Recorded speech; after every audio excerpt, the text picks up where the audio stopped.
ማይክሮሶፍት እና ጉግል እርስ በርስ ለመፎካከር ሲሉ ማይክሮሶፍት የፍለጋ ኢንጂን ሰራ፣ ጉግል ደግሞ ኦፕሬቲንግ ሲስተም ሰራ።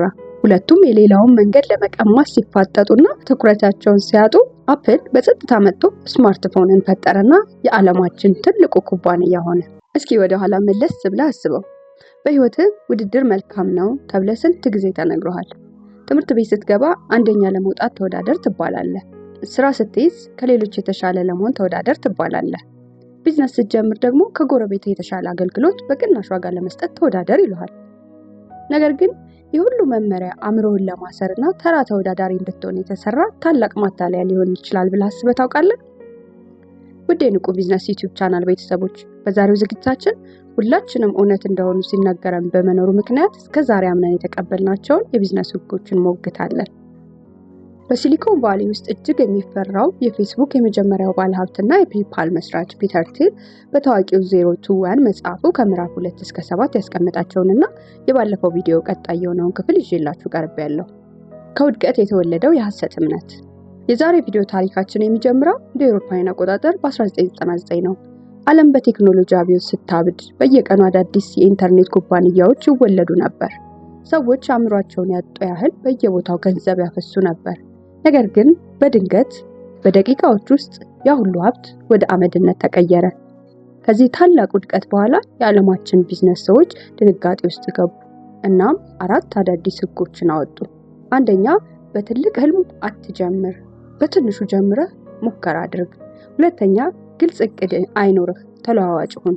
ሶስተኛ፣ አዲስ ነገር ከመፍጠር ይልቅ የነበረውን አሻሽል። አራተኛ፣ በሽያጭ ወይም ሴልስ ላይ አታተኩሩ፣ ምርት ጥሩ ከሆነ ራሱን ይሸጣል። ውድ የንቁ ቢዝነስ ዩቲዩብ ቻናል ቤተሰቦች፣ እነዚህ 4 ህጎች ዛሬም ድረስ የሚሰበኩ ናቸው። ነገር ግን ፒተር ቲል በ0-1 መጽሐፉ ምዕራፍ 2 ላይ ቀደም ያለውን አስተሳሰብ ገለበጠው። እነዚህ 4 መመሪያዎች እውነተኛ ስኬት የሚያመጡ ሳይሆን ውድቀትን ፈርቶ የመሸሽ አስተሳሰቦች ናቸው አለ። ውድቀትን መፍራት ደግሞ ትልቅ ነገር ከመስራት ያግድሃል። እውነተኛ ስኬት የሚመጣው ፍርሃትን አውልቀህ ስትጥል፣ ድፍረት የተሞላበት ትልቅ እቅድ ስታቅድ እና ሽያጭህን እንደ ዋና ሞተር ስትጠቀም ብቻ ነው። በየዓመቱ በሺዎች የሚቆጠሩ አውሮፕላኖችን የሚያበሩት የዓለማችን የኤርላይን ኩባንያዎች በቢሊዮን የሚቆጠር ዶላር ያንቀሳቅሳሉ። በየቀኑ ሚሊዮኖችን ያጓጉዛሉ። ነገር ግን በጨካኙ ውድድር ምክንያት ከሚያገኙት ገቢ የሚያተርፉት 0.2% ብቻ ነው። በአንጻሩ ጉግልን ተመልከት። ምንም አይነት አካላዊ ምርት ሳይሸጥ በፍለጋ ሳጥኑ ብቻ ከሚያገኘው ገቢ ከ25% በላይ ያተርፋል። የሁለቱ ተቋማት ዋና ልዩነት ምንድን ነው? ኤርላይኖች በውድድር ገደል ውስጥ ሲፋጠጡ፣ ጉግል ግን የራሱን ሞኖፖሊ ገንብቷል። እዚህ ጋር ነው ትልቁ የሳይኮሎጂ ማታለያ ያለው። በዓለም ላይ ያሉ ተወዳዳሪ ቢዝነሶች ከኪሳራቸው የተነሳ እኛ እኮ ልዩ ነን፣ በገበያው አንደኛ ነን እያሉ ይዋሻሉ።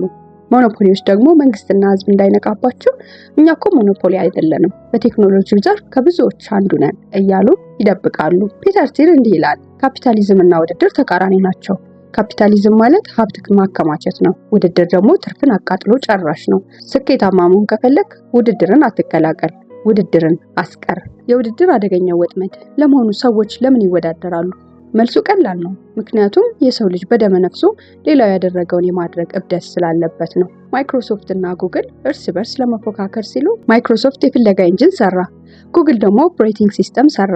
ሁለቱም የሌላውን መንገድ ለመቀማት ሲፋጠጡና ትኩረታቸውን ሲያጡ አፕል በጸጥታ መጥቶ ስማርትፎንን ፈጠረና የዓለማችን ትልቁ ኩባንያ ሆነ። ውድድር ባዶ ኩራት ነው። የሰዎችን መንገድ ለመከተል ስትፋለም የራስን አዲስ መንገድ የመክፈት አቅምን ታጣለህ። የመጨረሻው ተንቀሳቃሽ ብልጫ። በቢዝነስ አፈ ታሪክ ውስጥ ቀድሞ የገባ ያሸንፋል የሚል አባባል አለ። ነገር ግን ፒተር ቲል ይህንን ታሪክ ሙሉ በሙሉ ይሰብረዋል። የመጀመሪያው መሆን ምንም ዋጋ የለውም። የመጨረሻው ተንቀሳቃሽ መሆን ግን ንጉስ ያደርጋል። ጉግል የመጀመሪያው የፍለጋ ኢንጂን አልነበረም። ከሱ በፊት ያሁና አልታቪስታ ነበሩ። ነገር ግን ጉግል የመጨረሻውና ፍጹም የተሻለው ሆነ።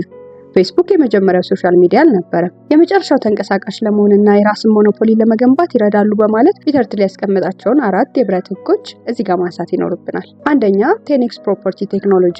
ያቀረብከው መፍትሄ ከነበረው በ10 እጥፍ የሚበልጥ መሆን አለበት። በ10% ወይም በ20% ብቻ አዲስ ገበያ መክፈት አትችልም። ኔትወርክ ኢፌክትስ። ብዙ ሰዎች በተጠቀሙበት ቁጥር የነገሩ ዋጋ የሚጨምር መሆን አለበት፣ እንደ ቴሌግራም ወይም ፌስቡክ። ሶስተኛ፣ ኢኮኖሚክስ ኦፍ ስኬል። ኩባንያ እያደገ ሲሄድ ምርትን ለማምረት የምታወጣው ወጪ እየቀነሰ የሚሄድበት አሰራር ሊኖረው ይገባል። አራተኛ ብራንዲንግ፣ ማንም ሰው ወይም ተቋም ሊቀዳው የማይችለው ጠንካራ የብራንድ ማንነት ሊኖረው ይገባል። እድል ሳይሆን እቅድ። ስኬታማ ሰዎችን ስታይ እድለኛ ስለሆኑ ነው ብለህ ታስባለህ? ፒተር ቲል በምዕራፍ 6 ላይ አንተ የሎተሪ ትኬት አይደለህም፣ እድልን የሚያምነው ወደፊቱን ማቀድ ያቃተው ሰው ብቻ ነው በማለት ሀሳቡን ይሰነዝራል። ሰዎች ወደፊታቸውን በሁለት መንገድ ያያሉ። የመጀመሪያው ያልተወሰነ እይታ ነው። ወደፊቱ ምን እንደሚሆን አላውቅም፣ ስለዚህ አሁን በቃ የመጣውን እድል ልከታተል ብሎ በነፋስ የሚነዳ ሰው። ሁለተኛው ደግሞ የተወሰነ እይታ ሲሆን የወደፊቱን ህይወቴንና ቢዝነሴን እኔ ራሴ ነኝ የምቀርጸው ብሎ በግልጽ እቅድ የሚሰራ ሰው ነው። ውድ የንቁ ቢዝነስ ዩቲዩብ ቻናል ቤተሰቦች፣ ስቲቭ ጆብስ አይፎንን ሲሰራ በሎተሪ እድል አልነበረም። ከዛ ይልቅ የወደፊቱ ዓለም ምን መምሰል እንዳለበት በግልጽ የሚጠቁም ንድፍ በአእምሮ ስሎ ስለነበረ ነው። በመጨረሻም ፒተር ቲል በምዕራፍ 7 ላይ የዓለማችን ትልቁ የሀብት ሚስጥር የሆነውን የኃይል ህግ ይተነትናል። በዚህ ዓለም ላይ ነገሮች በሙሉ እኩል አይደሉም። በቢዝነስ ውስጥ 80% ትርፍ የሚመጣው ከ20% ስራ ነው።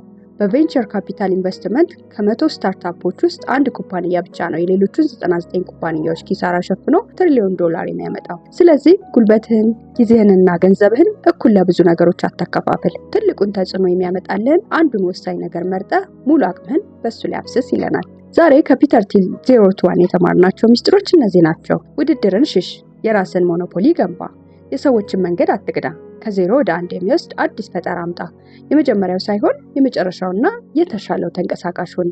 ህይወትን እንደ ሎተሪ አትያት፣ በግልጽ እቅድ ቅረጻት። ውድ የንቁ ቢዝነስ ዩቲዩብ ቻናል ቤተሰቦች፣ ይህ ቪዲዮ ከተመቻችሁ ሰብስክራይብ፣ ላይክ እና ሼር ማድረጋችሁን አትርሱ። በቀጣይ ቪዲዮ የዚህን ጥልቅ የቢዝነስ አስተሳሰብ መጽሐፍ ተከታይ ክፍል ማለትም ከምዕራፍ 8 እስከ 14 ድረስ ያሉትን የመጽሐፉን ሀሳቦች ይዤላችሁ ቀርባለሁ። ንቁ አእምሮ ለተሻለ ቢዝነስ። አመሰግናለሁ።